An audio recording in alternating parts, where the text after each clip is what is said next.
NASCAR's newest super team says they've already sold all of their 2021 sponsorship. Is this a fluke or a sign of bigger and better things to come for the sport of stock car racing?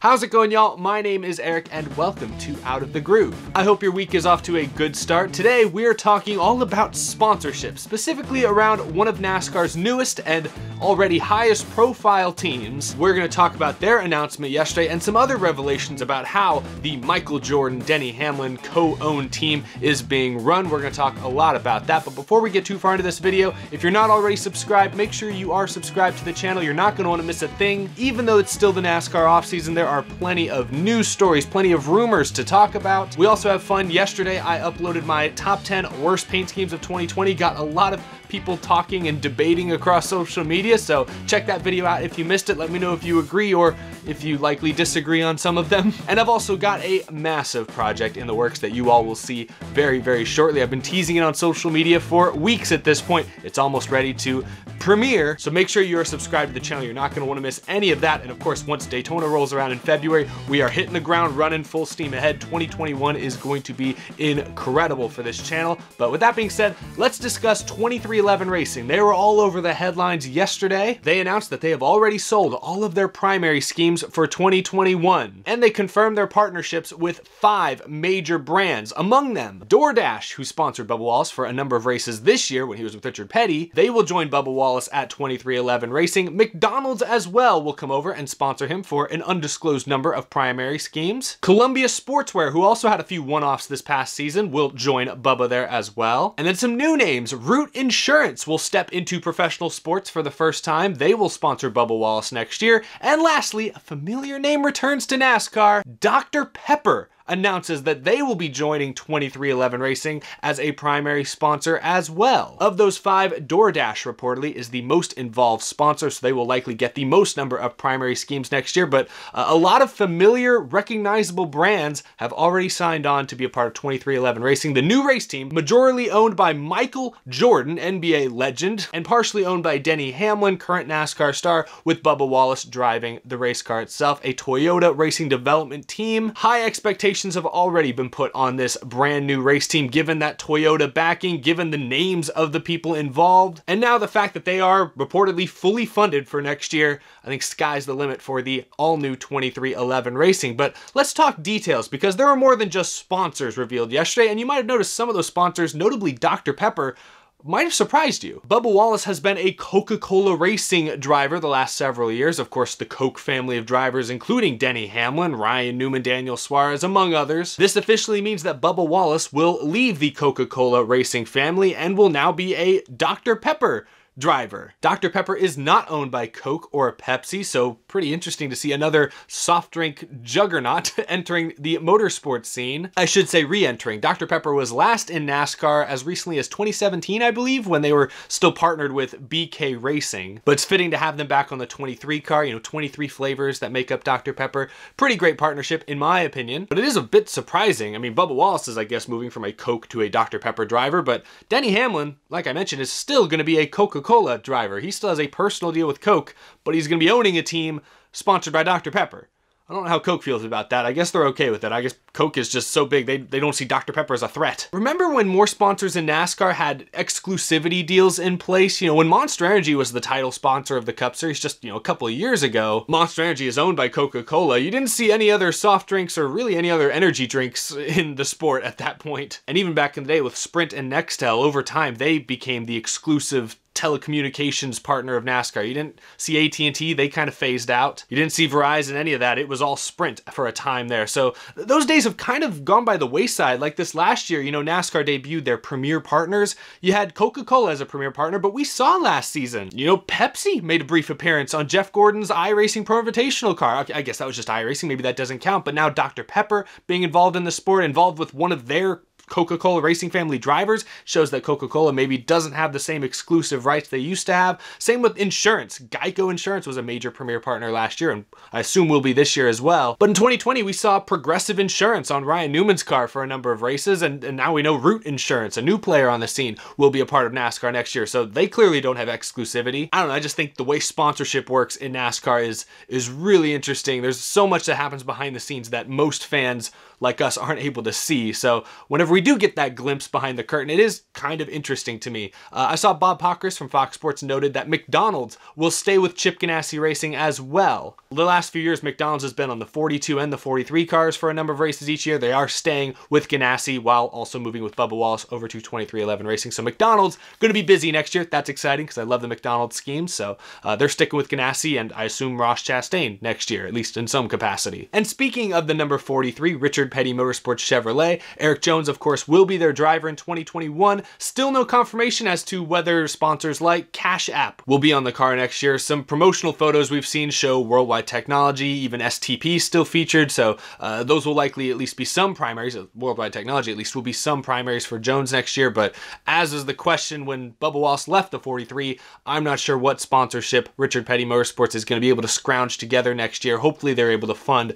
the entire season, but it sounds like they still have some work to do, but no announcements made as far as who will be sponsoring the 43 next year. Just wanted to make a note of that. Now I want to step back and look at the bigger picture for a moment here. I want to go a couple different directions. To start, I have to say it's refreshing to see new major sponsors getting into NASCAR. This isn't just about 2311 Racing, but because they did make that big announcement yesterday, I'm going to focus on them here. But it's a welcome change from what we have seen the last few years. Many major sponsors have pulled out of NASCAR. And many of the sponsors that have stepped up to take their place have just lacked the same weight that, Home Depot or Sprint had. But this is where I have to focus on 2311 Racing and Bubba Wallace. Bubba Wallace's newfound notoriety could very well be what propels the sport into the next gen era. The next few years are so important. For the first time in a long time, there's some, dare I say, optimism behind the scenes at NASCAR in its fan base within the garage area. There's a new business model on the horizon. There's a bunch of new tracks as soon as this coming year. New teams, new drivers, and now, perhaps most importantly, there are new sponsors on the horizon. And while 2020 was difficult for a number of individuals and a number of businesses, NASCAR might actually find itself in a pretty good situation. Remember that survey we looked at last week from Morning Consult? It ranked NASCAR as the 9th fastest growing brand among adults aged 18 to 23, my demographic. That's huge, and sponsors for sure are going to take notice of that. And as Bubba Wallace showed this past season, he is uniquely qualified to introduce the sport to new audiences. And actually, I was reading an article in The Athletic from Jeff Gluck today, and it featured a good quote from Denny Hamlin. Hamlin said earlier this week, "For the record, Bubba didn't ask for any of this. He really got vaulted there accidentally. When I think about it, it's almost like Dale Jr. when his dad passed away." Denny Hamlin makes a very good point right there. All of the newfound attention Bubba Wallace got this past season was not necessarily because he himself did anything remarkable to seek out that attention. The Confederate flag ban early in the year, of course,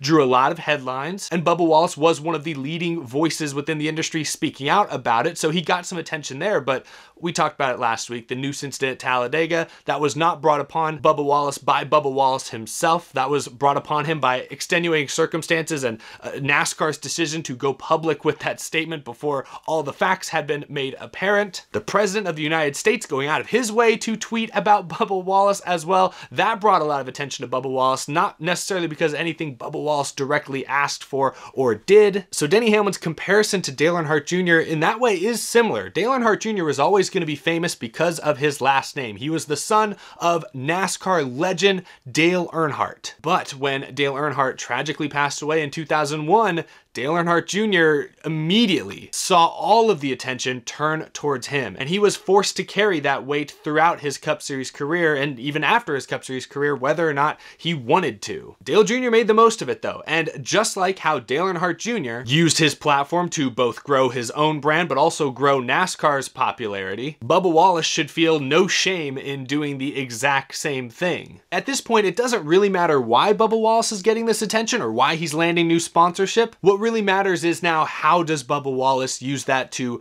grow the sport of stock car racing and at the same time grow his own personal brand, which would happen inevitably. It's all about what Bubba Wallace does next. You know, would a NASCAR team owned by Michael Jordan sell sponsorship? Yeah, probably. The Michael Jordan name alone is enough to attract some pretty big buyers. But Bubba Wallace in this case is the talent. Jordan may have his name on the organization, but Bubba Wallace is ultimately the face of the team. Bubba Wallace has said repeatedly that his goal is to open up NASCAR to brand new audiences, and I truly hope he succeeds in doing that. And based on yesterday's announcements, it sounds like all of those new sponsors share a very similar vision. And that's something that, as a NASCAR fan, I can easily get behind. Optimism for the future of NASCAR, I would say, is the highest it's been since I started doing Out of the Groove in 2016. So this is a welcome change of pace that I'm excited for, and hopefully we see it through for many years to come. Now, I focused on this avenue. I wanted to talk about the future prospects of the sport. I now want to focus on 2311 racing itself, because with all the announcements yesterday, a few details I feel like got lost in the shuffle and should be discussed a little bit. First off, I talked all about how Michael Jordan's name is on the organization, but now how involved is Michael Jordan with the day-to-day operations of the team? Perhaps unsurprisingly, the answer sounds like fairly little. There were a couple of reports yesterday from Adam Stern, Sports Business Journal. Curtis Polk, Michael Jordan's longtime business advisor and a senior Hornets executive, is involved with 2311 Racing and has a small ownership stake in it. Jordan is texting frequently with key team members, but also is giving Denny Hamlin some autonomy. He also reported on another member of 2311 Racing, Craig Robinson, I believe is how you say that, is also working for the team as Director of Partnership Management. So he definitely played a role in signing those new sponsors yesterday. But going back to that first report that Michael Jordan is frequently texting with key team members, he mentions Denny Hamlin, as though Denny Hamlin has been given a lot of creative space, if you will, to make 2311 Racing into his vision. So while Michael Jordan reportedly has a majority stake in the team, it sounds like Denny Hamlin might be managing a lot of the day-to-day operation. And I'm going to look at this from a competitive aspect here. Is Denny Hamlin being spread too thin? We forget, perhaps, that Denny Hamlin is still going to be a full-time driver next year for Joe Gibbs Racing with FedEx as a major sponsor. I mean, he's one of the top championship contenders at the start of the year. You know, he did say over this past summer that he's looking to be involved in NASCAR beyond just his driving career, but he said that before 2311 Racing became a reality. So my question is, how soon will that transition happen? Is Denny Hamlin already beginning the process of moving on from a full-time driver into more of a team owner? Could that change happen sooner rather than later? Denny Hamlin's driving contract is not public, but there's a lot of speculation out there that his deal with Joe Gibbs Racing runs through 2021, which means he could perhaps be a free agent in just a number of months. Denny Hamlin's always struck me as kind of an odd guy. Like, you can never quite pin down exactly what he's thinking or what his plans may be. He's the kind of guy who could surprise us all with a shocking, early retirement announcement in just a few months. Or he could also be the guy to announce he's signed a 10-year extension with Joe Gibbs Racing and he's going to race into his 50s. Or he could, of course, move over to his own team now, 2311 Racing. That might be the most likely possibility, but then what happens to FedEx? Joe Gibbs isn't going to want to give up on that FedEx money, that sweet, sweet FedEx deal. So there's a lot of moving pieces, but the question now is, what does Denny Hamlin's future look like? And what does Joe Gibbs think of all this? NASCAR is making sure that 2311 Racing isn't just a Joe Gibbs Racing team, and I guess so far they feel comfortable with it. So assuming the teams aren't super connected, how does Joe Gibbs feel about the fact that his star driver is working on all these other side projects that have little to nothing to do with Joe Gibbs? Denny Hamlin is 40 years old now, and he's coming off the best 2-year stretch of his Cup Series career, statistically speaking. He's won a combined 13 races the last 2 seasons. He's qualified for the championship for both years. He's come up just short of winning the championship, however. Hamlin has moved into 19th on the all-time wins list. He is arguably, I would say, the best driver in NASCAR history to have not yet won a Cup Series championship. And now that he's 40 years old, according to David Smith's Motorsport Analytics, his championship window may be closing. Smith's Motorsport Analytics say that a driver's peak year is usually their age 39 year, which for Denny Hamlin was 2020 when he won 7 races and almost won the title, but came up a little short. Assuming this chart is 100% accurate, which at least in the case of Denny Hamlin, it's so far proven to be pretty close, Denny Hamlin could begin to see his performance decline over the next several years. So should Joe Gibbs be concerned concerned that Denny Hamlin's championship window is closing and maybe closing faster than we realize? That might sound crazy to say, coming off a year where Hamlin won, like I said, 7 races, won his 3rd Daytona 500, and, had just an all-around tremendous season. That may be crazy to say, but I'm saying the data doesn't lie. We all knew the moment this new team was announced that it was going to be weird having Denny Hamlin race for one team but own another team. I mean, that always seemed like a weird conflict of interest, or it just seemed weird. And I think undoubtedly it will remain weird throughout 2021 at least. But Denny Hamlin and Joe Gibbs Racing's futures both are uncertain at this point. And it's all because of 2311 Racing and Denny Hamlin's heavy involvement, apparently. But I just wanted to plant that seed, discuss that a little bit. Let me know down in the comments how you feel about Denny Hamlin, owning a team and racing for another team. Do you think Hamlin's gonna stay with Joe Gibbs Racing for years? Do you think he'll move over to his own team? Or do you think he's gonna quit driving sooner rather than later and focus on the ownership and business side? Denny Hamlin's kind of one big question mark. I feel like it's really difficult to know exactly what his future plans are, but it's fun to speculate at least. Let me know down in the comments below what you think is going to happen. Really quick before we go, a couple other details from this past weekend. Circuit of the Americas announced that NASCAR will be running the full almost 3.5 mile road course configuration when Cup, Trucks, and Xfinity head there May 21st through 23rd. It's the same layout that Formula One runs, so I'm really excited for that. Also, by the time you're watching this, there's a very good chance that Chris Buescher is on track at Daytona testing the next gen car on the super speedway configuration. This is the first test of the next gen at any sort of super speedway. It's a single car test from what I can tell, so I don't think we're going to learn a whole lot. We're not going to see cars drafting or in a pack, so just worth noting, we might do a video on that tomorrow. It's a 2-day test, so we'll see if any enlightening details come out over the next 24 hours or so, and maybe we'll do a video on it later this week. But those are the only 2 other details I wanted to add really quick. If you made it this far in the video, congrats, thank you for sticking with me. That is officially all I've got. Thank you all for watching. Be sure to subscribe if you're new to the channel. We talk NASCAR all throughout the year, even during the off season. The news does not stop. Thank you all for the support. As always, a huge thank you to my amazing Patreon supporters as well. Lots more to come here in the next week and a half before Christmas, and then even after Christmas into the new year, we've got a lot of exciting things planned. Thank you all for watching this video. I will see you all again very, very soon.